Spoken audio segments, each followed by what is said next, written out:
It's like we're live streaming. Yeah, no, we like technically are because I don't edit these. Okay. Welcome to this episode's podcast. I'm very excited. It's episode 5. This is the first episode that we're doing not in Phoenix, and we have a guest.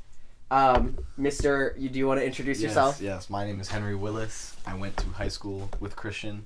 I go to Boston University now, but I am back, at least for the time being, here in. Can we dox ourselves?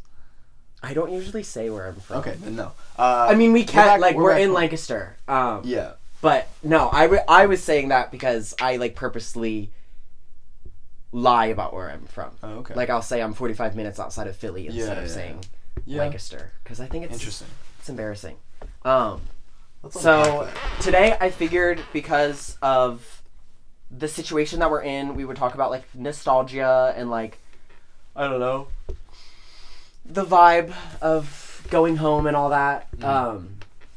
So yeah, that's what we have planned. It's gonna be very fun.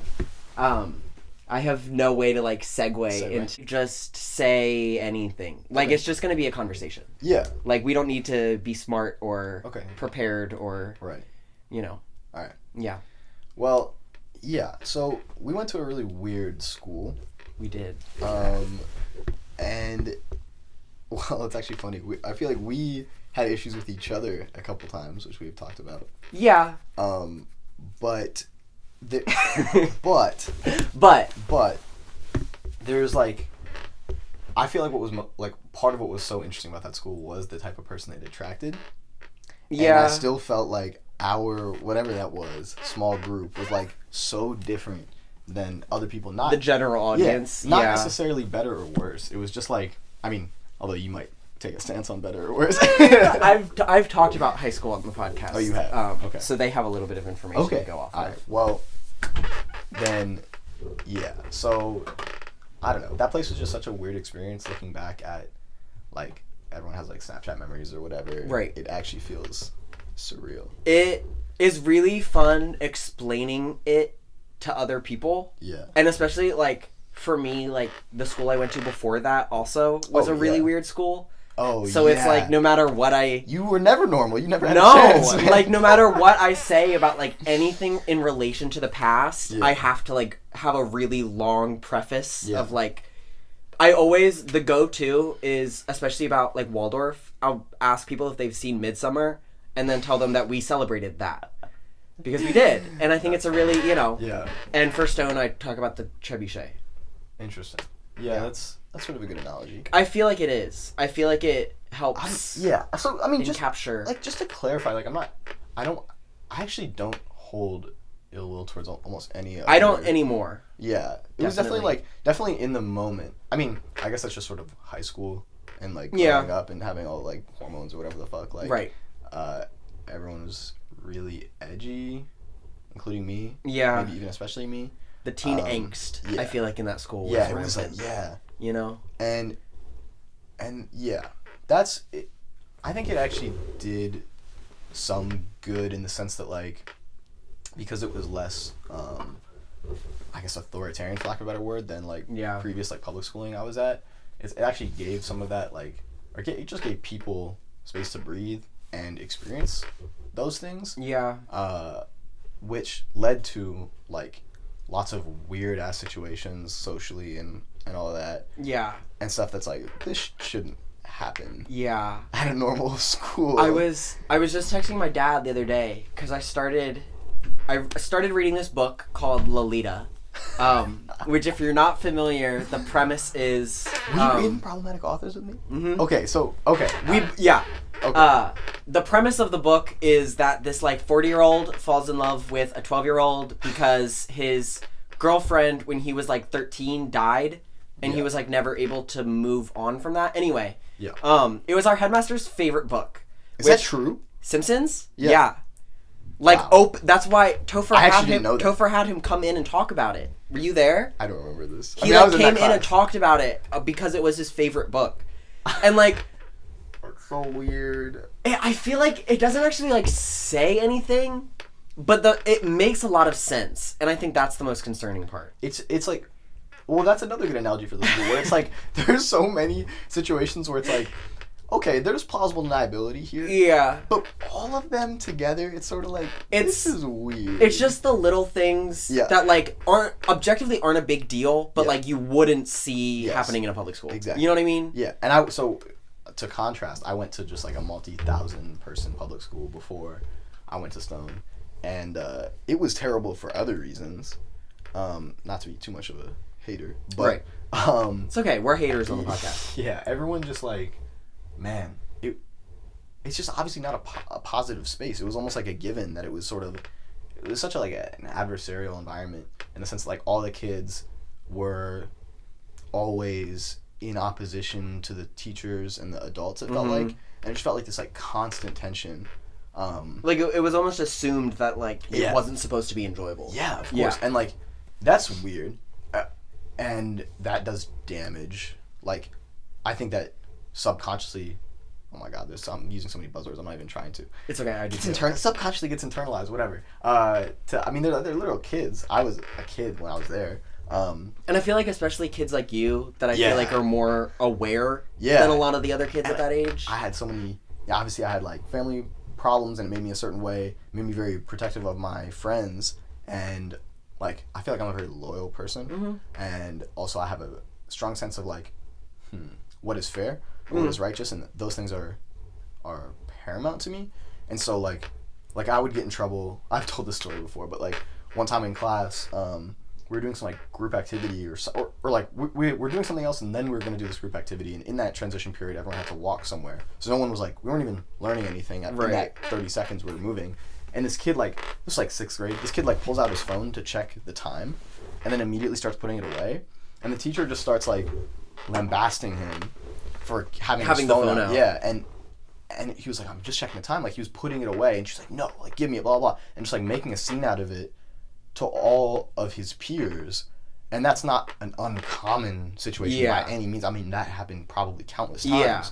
And I just got so mad. I wasn't even friends with this kid, by the way. In fact, he was, like, one of the weird kids. I'm not trying to be a dick, just, like, did not have friends in that class, blah, blah, blah. But that's sort of, like, it made me extra mad, because it's like, no one's going to stand up for this kid. Yeah.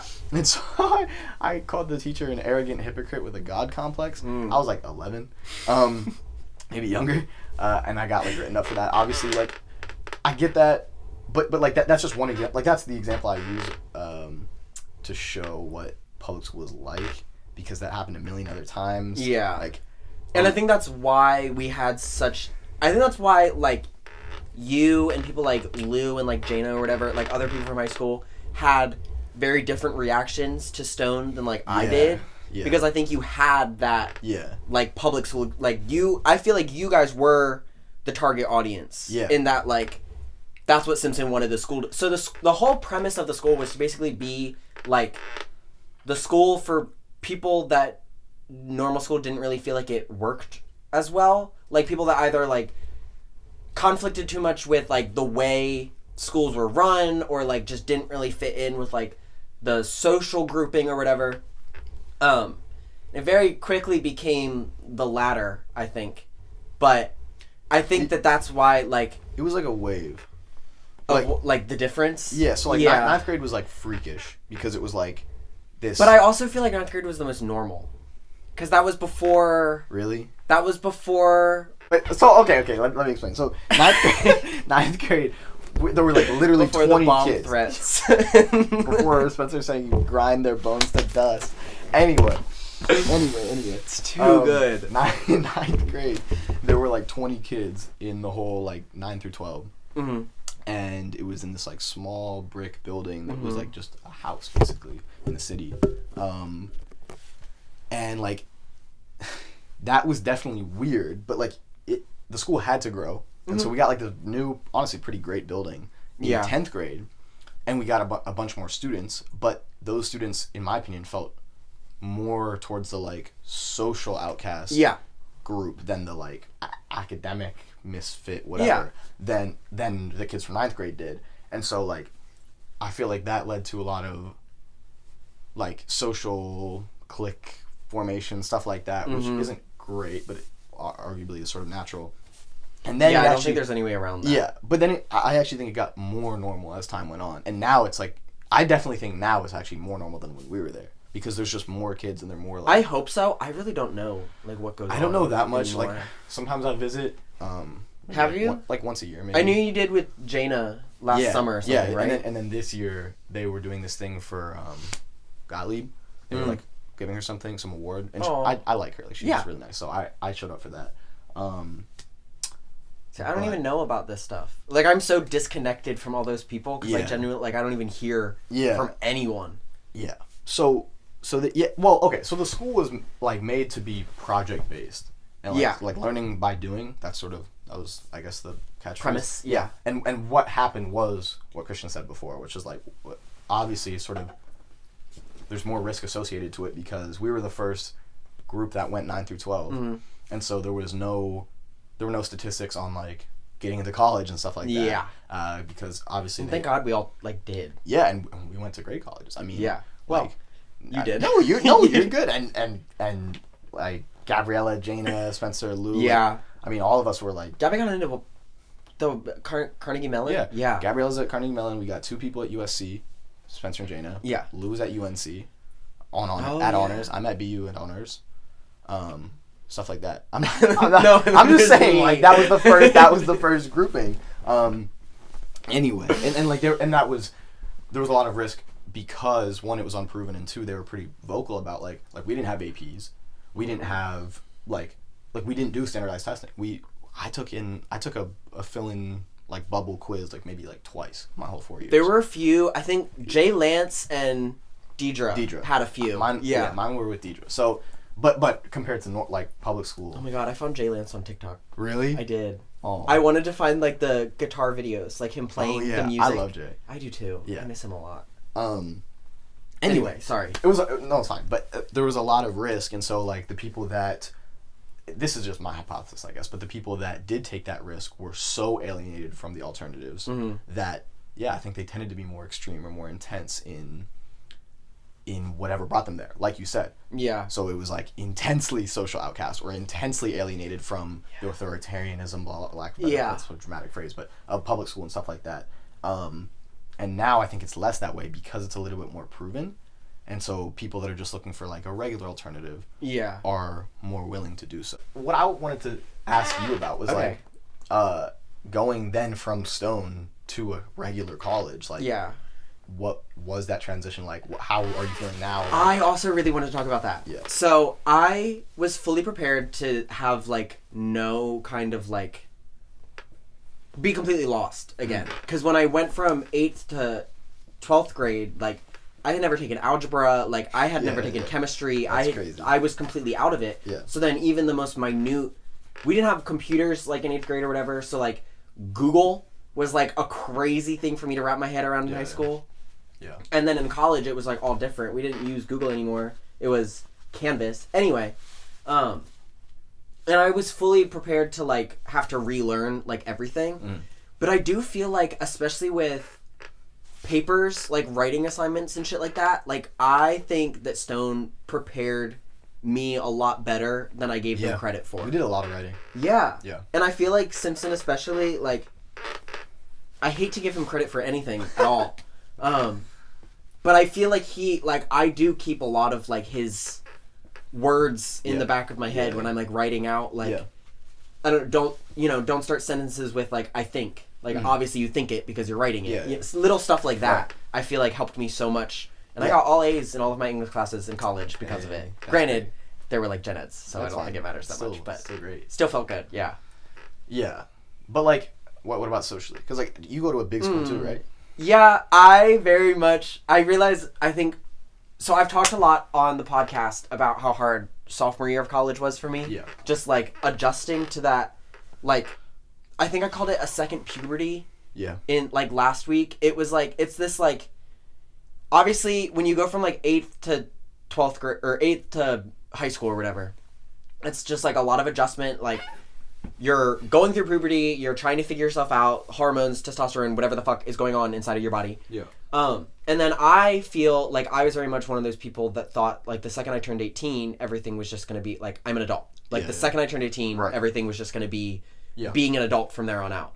And then I honestly think, like, the 20s, I know there is actually like a second puberty when people start like losing their hair and shrinking and whatever. But like when I say second puberty, I'm thinking like the 20s, like having that adjustment of like you were an adult but you still very much had like support and help, and then there's some kind of flipping point, I feel like, in the early 20s where that kind of just stops, and you just have to kind of like start piecing everything together by yourself. Anyway, I feel like sophomore year I realized how much I had kind of like fell down the same rabbit hole that I think I fell down in like high school and before that, socially, and that like I'm very much the kind of person that the second I connect with someone, like that's going to be my friend until we're not friends anymore. Yeah. So the people that I met the beginning of freshman year were like the people that I stayed friends with for the rest of it. And sophomore year, I realized that that's not like really, I feel like, sustainable at that point of your life. Like when you're no longer forced to see someone every single day for 8 hours a day, like it's a lot harder to maintain a relationship if you don't actually feel like you're good friends. Yeah. So I feel like I struggled a lot with like, what is the word? Quantifying the like closeness I felt with people. Like trying to figure out if it was actually like... Just measuring it, right? Like trying to figure out if it was actually that I was connected to them like as a person and I enjoyed being around them, or if it was just like convenience, you know? Yeah. That's interesting. Yeah. And it's also like ASU is very much a party school, and I am not in the slightest a party goer. Me neither. So I just don't... I miss out on a lot of the things that I feel like everyone else in that school is relying on to get the connections that they have. Yeah. I have... So, okay. I joked about talking about like economics. Oh, he's going to do it. I'm not doing it. I'm not doing it. But this, I'll just start screaming. If it's going to pivot, this is where it's going to pivot. I have never been more aware of class differences than on campus. How do you mean? We have... Like, I agree, but I want to hear you say more about it. Yeah, so... it's just so in your face, I guess. Yeah. And maybe it was just less that way before. Maybe just geographically there were just there were fewer people that were that well. Anyway, it's like there are like supercars on campus. Mm-hmm. And they're like, the self-driving cars? There's Do you have those? Yeah. Ugh. There's like... This scared the fuck out of me. There's this pink Supra, which is a great-ass car. That's not a supercar.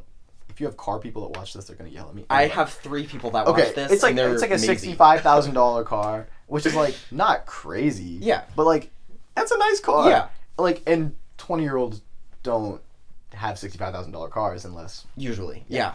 And there's like this hot pink like G-Wagon on campus too.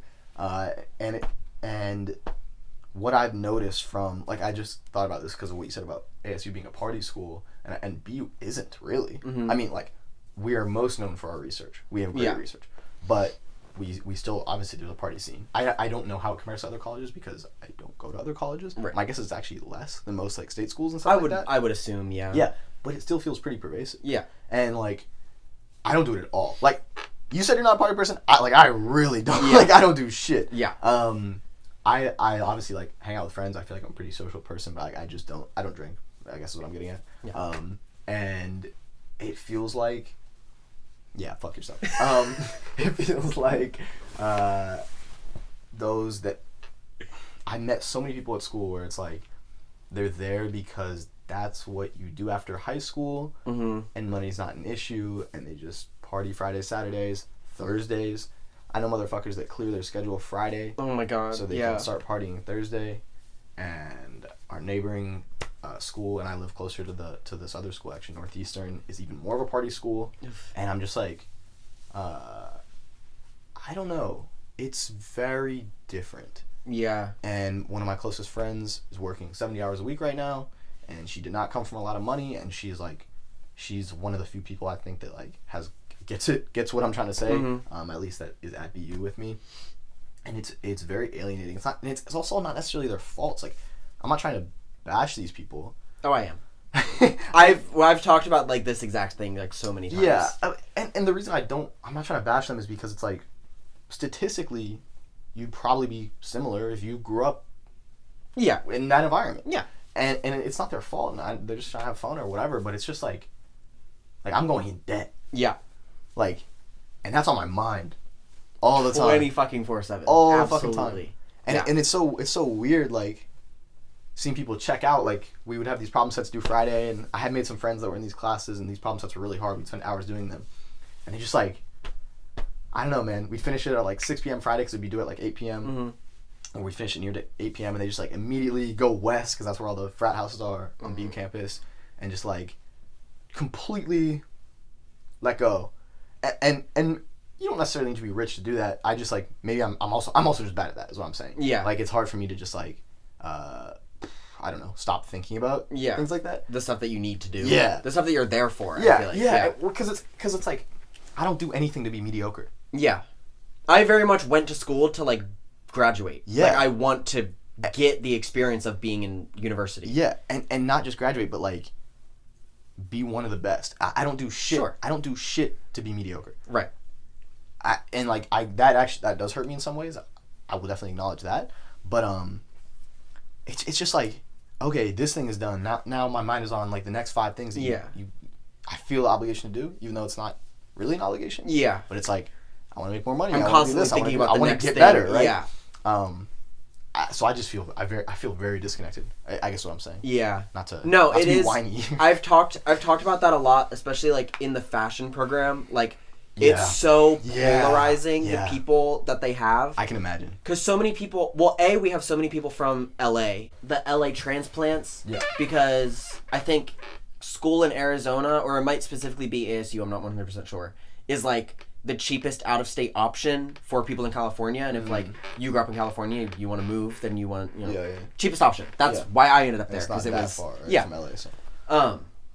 So there's so many people, especially in the fashion program, that are from LA and just, like, have money. Yeah. And their, like, passion for the subject is just, like, clothes. Yeah. Like, they don't really care about the business part or the design, like, the artistic part. It's just kind of like, I like going to Urban Outfitters, so I'll major in fashion, you know?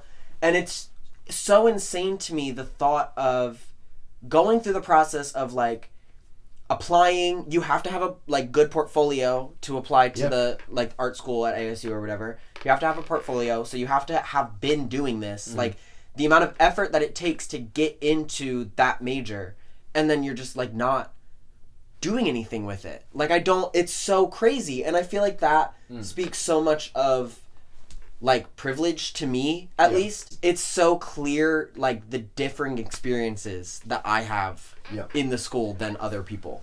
So I have a little anecdote.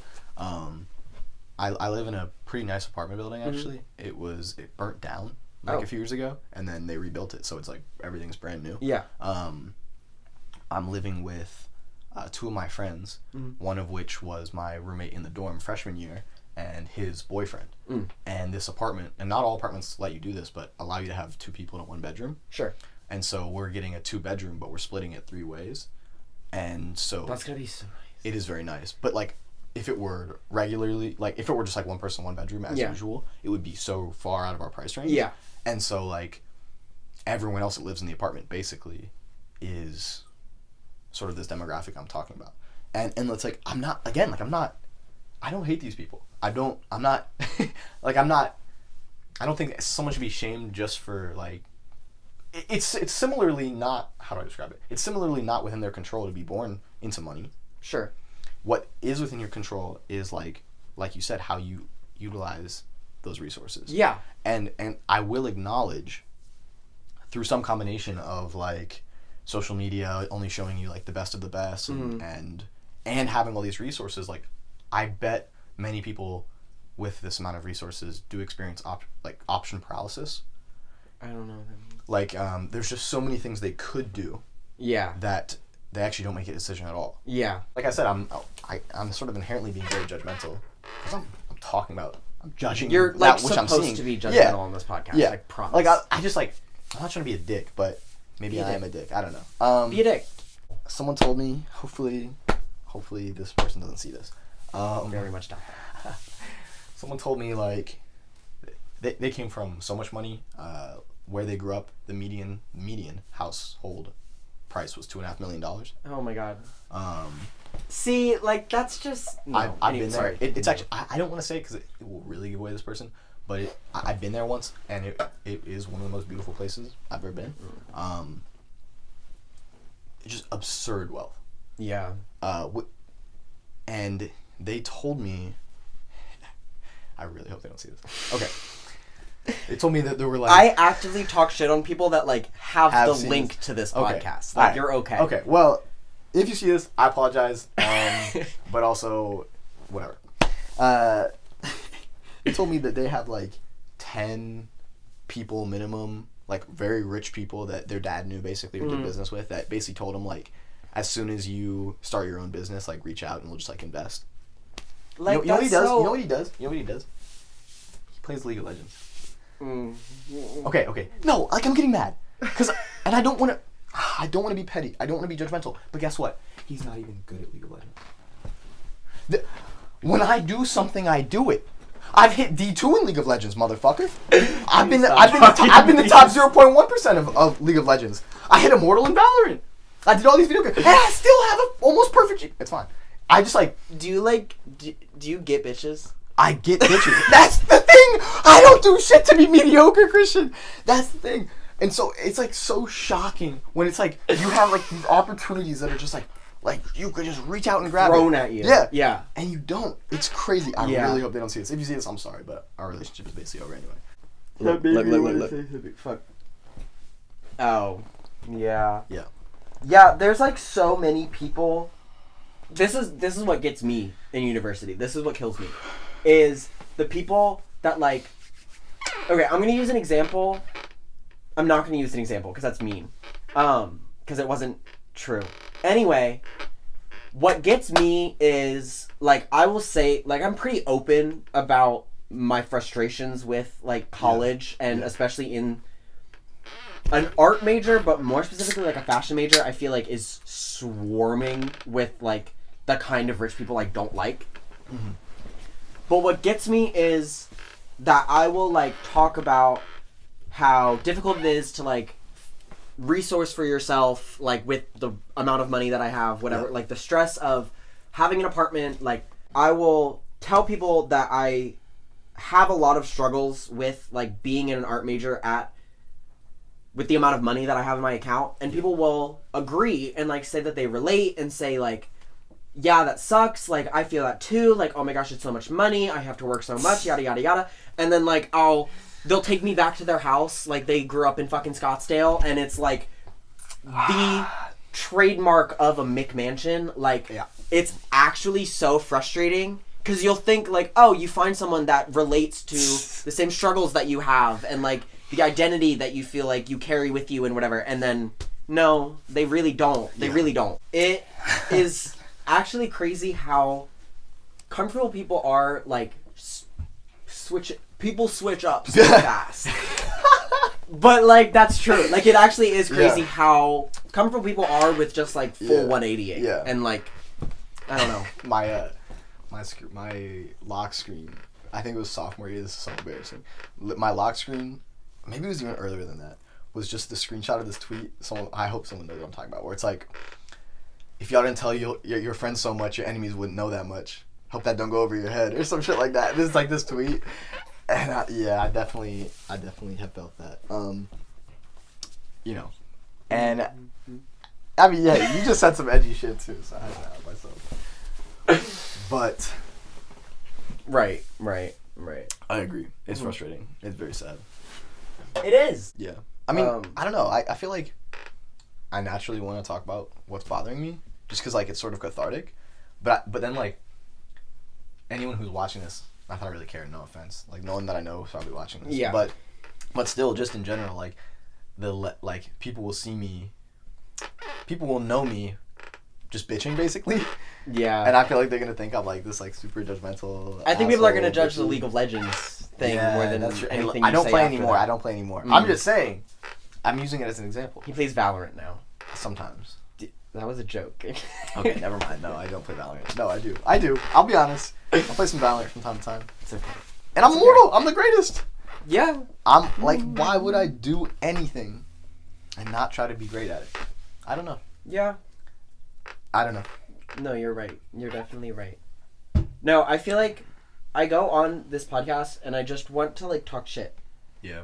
But like I can't do that because the people that watch it do know me personally. Yeah. But like Yeah. it would just be so much more fun. Like I want to get the podcast to a point that I can say whatever I want and it's okay because like I'm rich and famous. So like that's what the you podcast can be is. the annoying rich person. Yeah. Okay. But like I can't do that yet because I have 3 viewers per podcast. Yeah. So it's like Yeah. I can't just say whatever because then my friends are just gonna see it and it's like weird.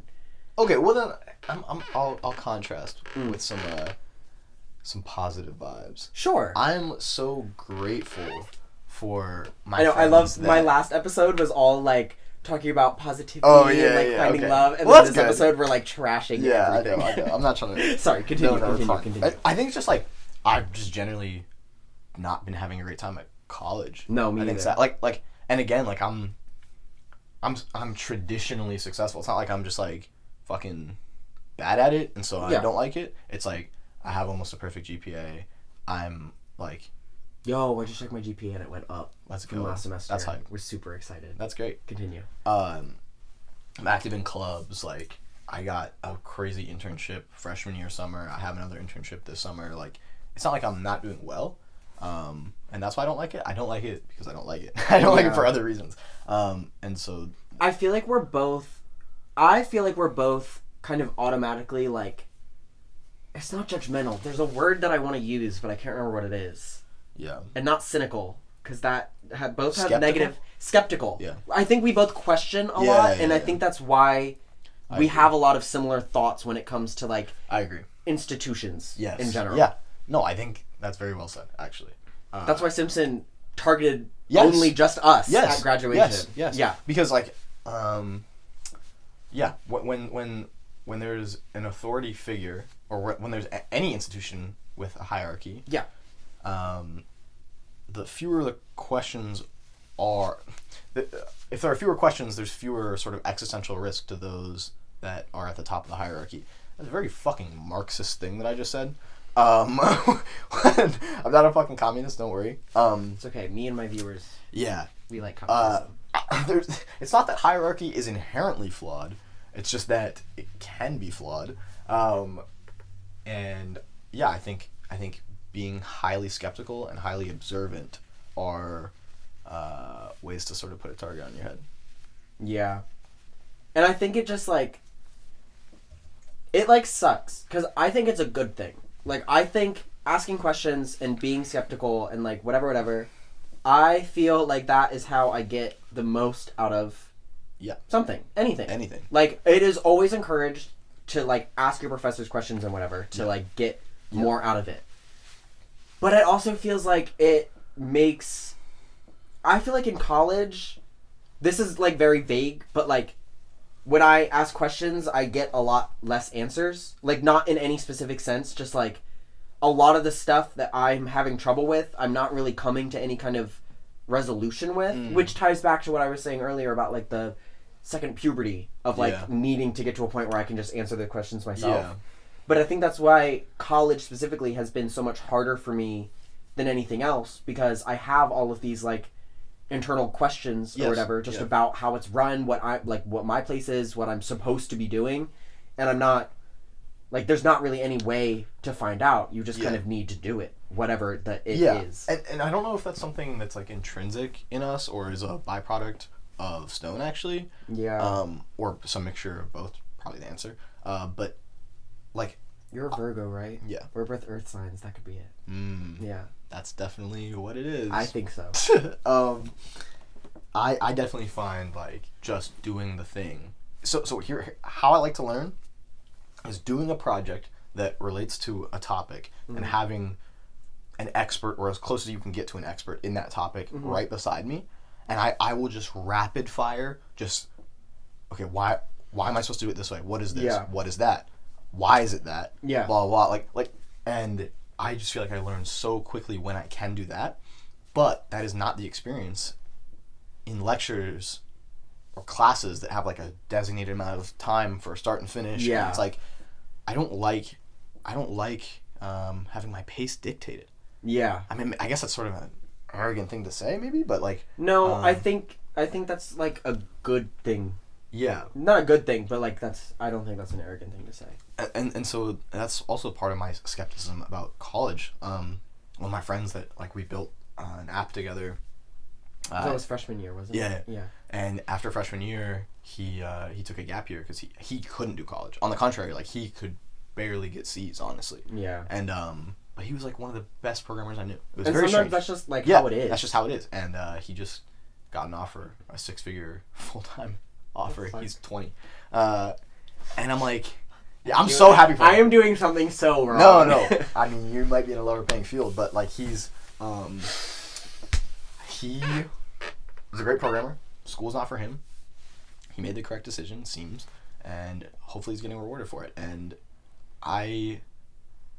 he has learned more than I have in the last year. I think I could say that with relative confidence. Yeah. I don't necessarily think he's smarter than me. I'm smarter than him.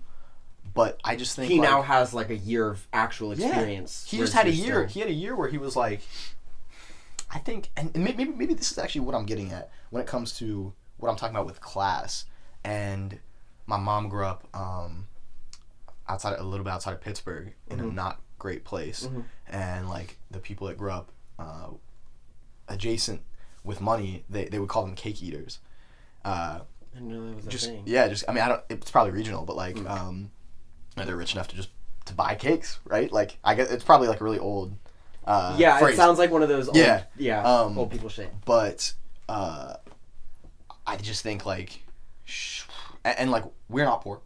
I never had to worry about food.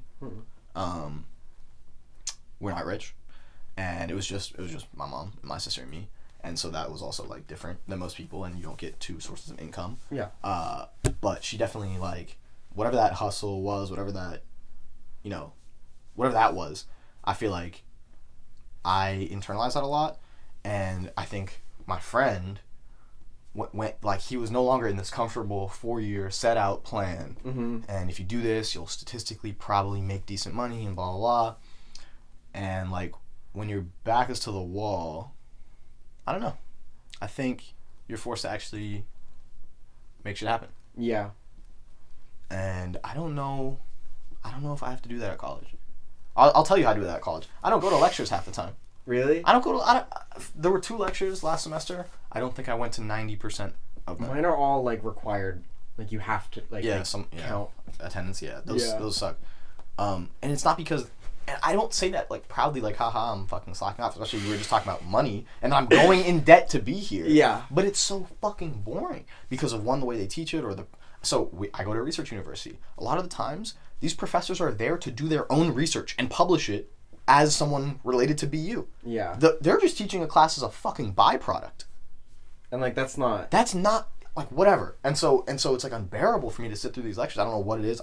There must be something wrong with my brain, but like I literally sometimes can't sit still for that long. I don't know if this is something that you have experienced. I know that most of the other majors at ASU don't, but so many of my lectures in the fashion program are like 3 hours long. Yeah. And I had a 3-hour class. You just have to sit there and listen. And so, like, my roommate and I, Kate, have talked about this so frequently about how the professors at ASU have genuinely instilled, like, fear into us because so many of them are failed. Yeah. That's so fucked up to say. Obviously, they're professors. Like, they're successful. If this is what they wanted to do, then that's what they wanted to do. But I'm going to say it for the sake of making my story make sense.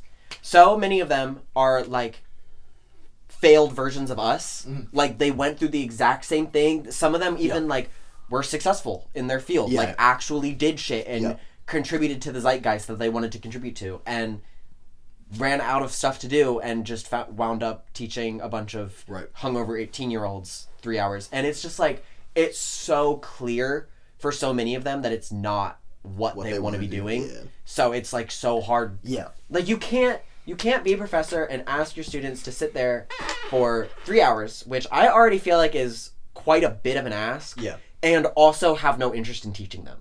Yeah. That's true. The amount of teachers that I have where their lectures are just sitting, like they'll sit at the desks with us and put videos on the projector of like just random like commercials or whatever, and then they'll be like, "What do you think about that?"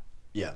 I don't fucking know. Like, Yeah. you gave us no context of what we were supposed to take from that video. Yeah. Like, it's the most emotionally taxing experience. Last semester, I had a professor that would just read word for word from her slides. What the fuck?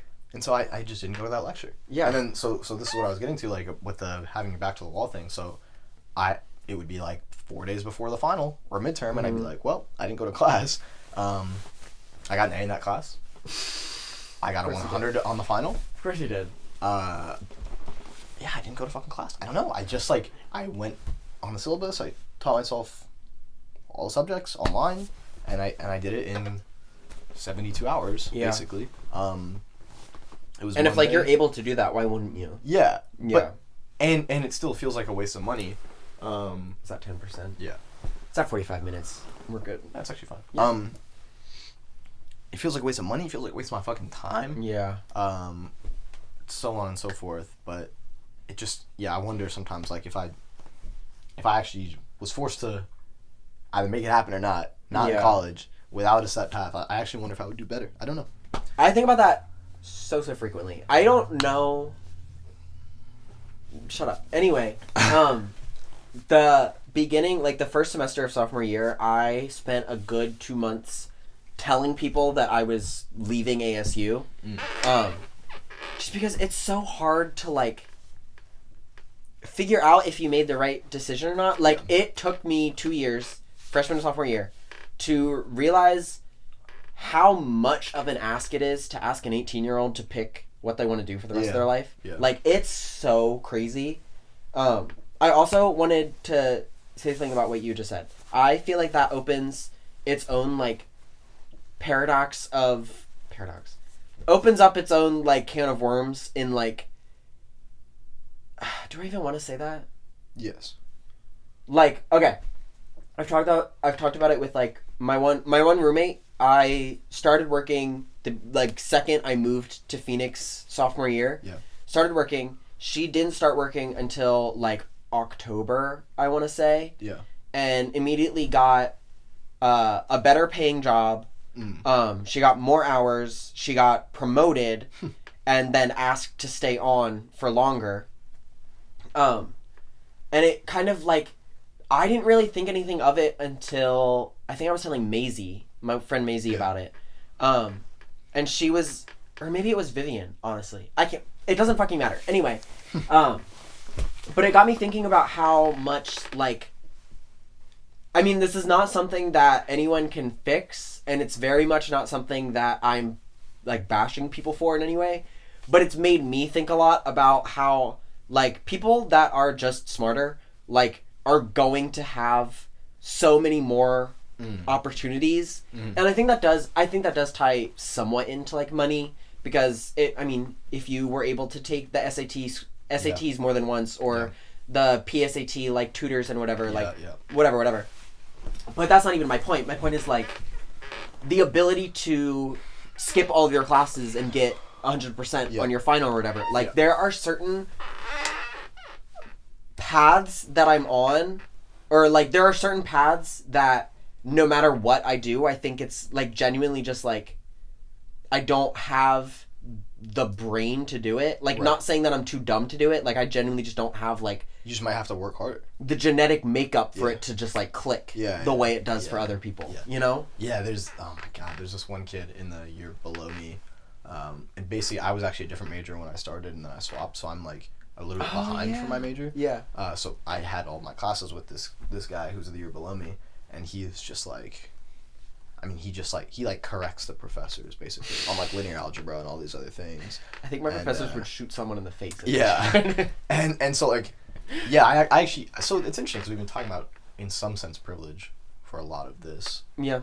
And I do... That's always what I migrate towards talking about when I say something about school. Yeah. Every time. It's sort of unavoidable. Yeah. I mean, the whole point of school is actually privilege. Yeah. It's deferring time and money for... I mean, it's a very economic way of looking at it, but, like, but it is true. It's literally an investment in the sense that you're deferring time and money to basically have more access to opportunity, more resources, or whatever. Anyway, what was I saying? The kid in your class who corrects the professor. Yeah, and like, so I'm I'm grateful that I do have the ability to just like look at online resources. And I mean, to be fair, I do go pretty hard, and I do like a ton of practice problems and stuff. Yes. And like just like I barely like I eat basically is how I. Those are my breaks. Yeah. I have to eat and maybe sleep a few hours for those 72 hours. But yeah, I do get a 100. Yeah. And I got all A's last semester, and like there are probably some people that couldn't do that. Yeah. And so I'm grateful in a sense that I can do that. But it also feels like it just feels like I'm wasting my time. I'm wasting my potential. Yeah. Whatever. I feel like for people, I feel like that's why so many smart people like didn't go to college. Mm. Like I feel like people that are actually like have a grasp on the subject that they want to like be the focus of their life or whatever. People that actually understand it, like it's so hard to justify why you would want to learn more about it for 4 years. Yeah. Like I feel like especially like with going off of like your example, like just at a set pace. Yeah. You know what I mean? Like if I knew everything about fashion, I would so much rather just like do it on my own whenever. And I do, like I've talked about that before. Like it is so much easier for me to do stuff given full creative control, just like learn. Yeah. Like just get the materials, get whatever you need and just do it. Yeah. Than like some kind of like step-by-step instruction of whatever. Like it just doesn't compute with me. Yeah. I think the internet has fucked the American higher education system. How do you mean? I think so the United States, from what I understand, is unique to the rest of the world in its higher education in that it's generally longer. And we have this idea that we have Gen Eds, basically. For there's a different word for it, but it's a liberal education. Yeah.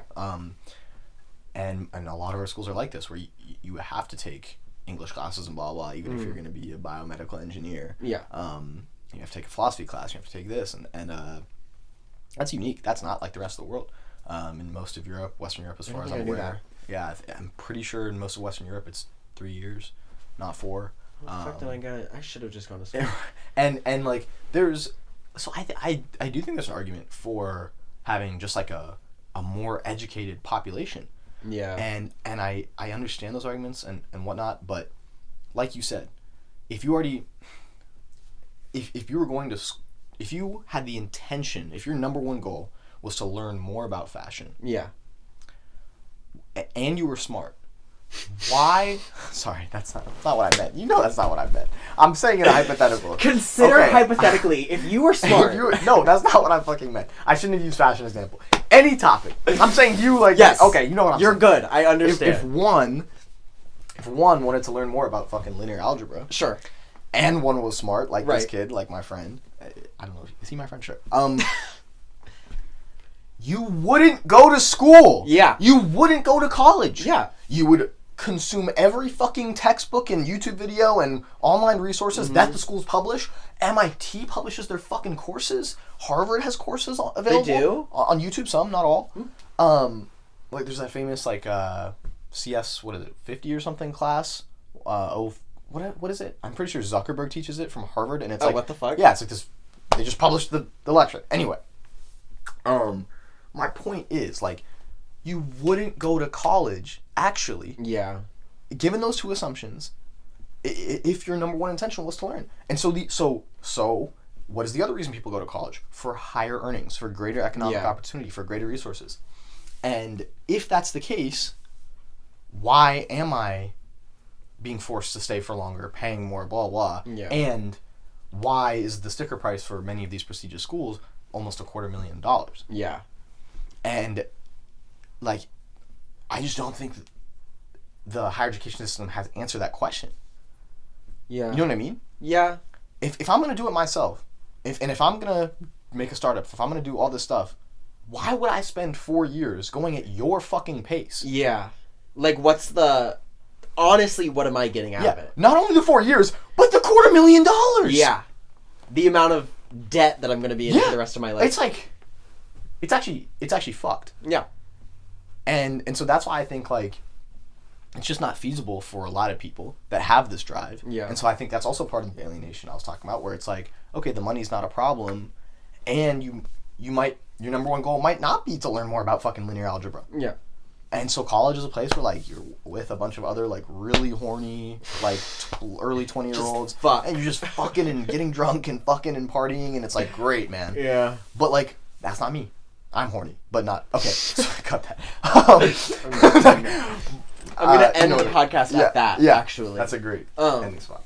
I do want to say one more thing, and then we're going to, I think... Oh, yeah, I need to preface you if you want to, like, look something up or whatever. The end of my podcast, I always do a media segment where I talk about songs or artists or movies or books or whatever that I'm into at the moment. So if you have anything that you need to think about before we get to that point. But I did want to ask or like bring up one more thing, because I feel like you touched on it for like a second, and then I think I brushed past it. But the like, or maybe I talked about it, or maybe I just want to ask a question. All are okay. Because I was thinking so much recently about like the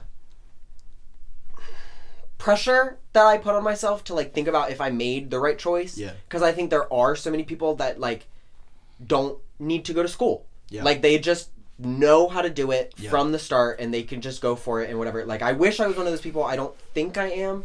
But like I think about it a lot in terms of, so I think I told you that or I think you knew that one of the schools I was going to go to was Suffolk in Boston. Yeah. And I got into an art program at Suffolk that was in Madrid. Okay. And I think so frequently about like not even if, but just like what my life would be like had I picked something else. And I feel like that's something that so is not overlooked, but just like something that I feel like a lot of college students especially like think about. Yeah. Like tying back to what I was saying earlier about like being 18 and deciding your career for the rest of your life is like such a crazy premise. And I hear my stomach gurgle. I think it's crazy to think, I keep saying crazy. It's weird to think about like what different opportunities like you really won't know you're missing unless you do it. You know what I mean? Yeah. Like what different learnings would I have in fashion if I went to Madrid? You know?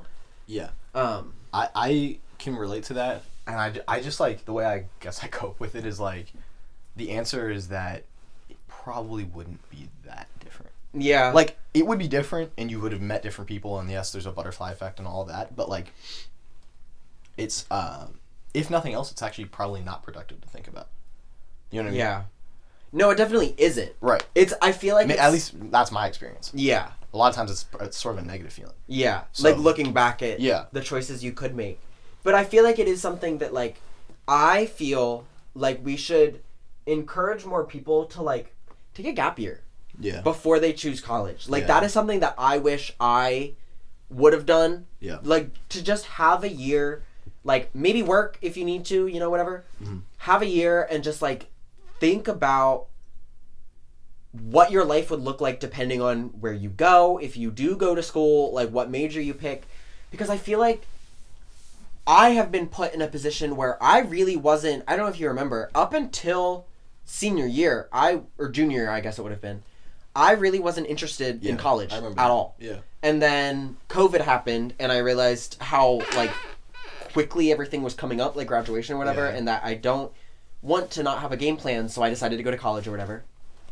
But it was so rushed for me, and I think that like encouraging people to be more independent in their thought, and like when you're in high school, I feel like so many Kirkner is like breathing down your back to pick what school, like make a decision, like where do you want to go, yada yada yada. It becomes so like it's an outward influence on your decision on if you actually want to do it, and being able to like take that moment and decide like what actually would be the best choice for you, I think is something that is so overlooked, and something that I wish I would have had the opportunity to like do. I can't remember what set me on that tangent in the slightest. No, I agree. I think it's interesting that you said like you weren't planning on it. Well, you weren't going to go to college, but then time came close and you didn't already have a plan. Yeah. And I thought it was interesting you said that because it just reminded me, like my mom used to always say about this. Actually, I never wanted to go to college. In middle school, I was like adamant that I wasn't going to college. Yeah. And my mom would just say, "You can do anything, just have a plan." Yeah. That's always what she would tell me. Yeah. And like for other reasons, I went to school for many other reasons, including actually for this will sound weird given the context, but like I just couldn't stay at home. Yeah. But yeah, I do think there needs to be more of that support. Yeah. Especially in like I feel like we are, not to go on too much of a tangent, but like we live in a very chaotic time, I think. You know what I mean? Yeah. I mean, yeah, maybe that was sort of it. No, like, it's very true. But it's just like it's so I think many institutions are very outdated. Yeah. Including higher education, especially higher education like law school and stuff like that. It's so old, which isn't necessarily bad, but I just think there's so much chaos. That there's like ways that I think people can establish themselves in the world that are not traditional. Mm-hmm. And I think there might actually be more of an opportunity to do it now. Yeah. So yeah. And I feel like because college is the thing that like is really all anyone want, or like really all anyone is encouraged to think about when they're in high school. Like people don't really have the thought in their mind that like there genuinely are other options besides college or the military. Yeah. You know? Yeah. Yeah. Do you want to get into media? Yes. Do you have any media? Yes. Okay. The Bear. On Hulu? I fucking love that show. That's a gay show. What? I don't know. And I just finished the second season. I won't spoil it, but great ass show. There has to be a third season. I'm sure there will be. There has to be. If for no other reason than money talks, and it's like a really watched show. I mean, Will Poulter was in season 2. I feel like that set them up for success. Right. I just love shows like that. It sort of gave me similar vibes to Whiplash, the movie, but yeah. And I get that. I was sort of talking earlier about like being sort of psychotic in almost everything I do, and that show very much touches on that. Yeah. So I like that show was great. The like strive for perfection. Yeah, but it's like you burn out. It's like it's not always healthy, to be clear. Yeah. Like in fact, it's probably often unhealthy. I would agree. And so that show makes me emotional. Yeah. Yeah. I haven't been watching anything. I have said pretty much every single time I go into media, I say the exact same thing, which is I need new shows because all I watch is Family Guy, American Dad, and Rick and Morty. And you were clowning me for League of Legends? Okay. That's as bad. Two very different things. League of Legends is dirty, musty dick cheese. Okay. American Dad and Rick and Morty isn't? Rick and Morty also is. Okay. But it is also like stoner. Yeah. Which I feel like is most of my audience. So I guess Ted Lasso, still have been watching that. I guess I haven't been watching that. What is Ted Lasso? It's a soccer show on Apple TV with Jason Sudeikis. I don't know these names. He's the dude from. Have you seen We Are the Millers? No. He's in like a lot of like slapstick-ish comedies. Yeah. But he's really funny. It's this soccer show. He becomes a coach for football in London, and has never had any like experience with soccer or whatever. Anyway, super good, super funny. Do you have any music? Any songs? Any artists? I always have music. Oh. I will always stand by Slauson Malone, A Quiet Farewell, 2016 to 2018, and the remix album of that came out a few years later. Experimental hip hop. It's kind of crazy. It's really great. Not many. By people. who? Slauson Malone. What is that face? Nothing. I just don't think anyone who has watched a podcast has ever like heard any word that you just said. No. He's very not popular as far as I'm aware. That's good though. Yeah, I was gonna go to New York City to see him, and it was like $5 tickets or something, and some random shit came up that weekend. Oh. It's actually like a big regret I have. There was there was this artist that I have been dying to see for the past like 2 years, NASCAR Aloe. And he was playing like literally down the block for me in Phoenix, but I forgot to pack on Thursday, and the concert was on Friday, so I couldn't go, and I actually cried. That's so sad.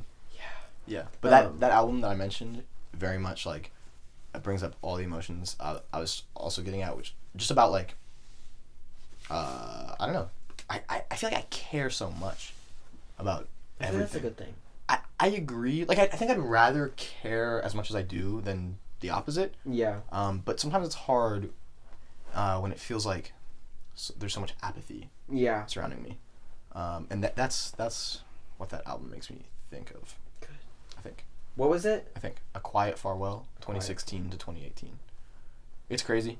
I'm gonna add it to my likes. I think it's a short listen. Music. I think it's a short listen front to back. Even though there's many tracks, many of them are quite short. I think it's like 30 something minutes. Solid. Full listen through.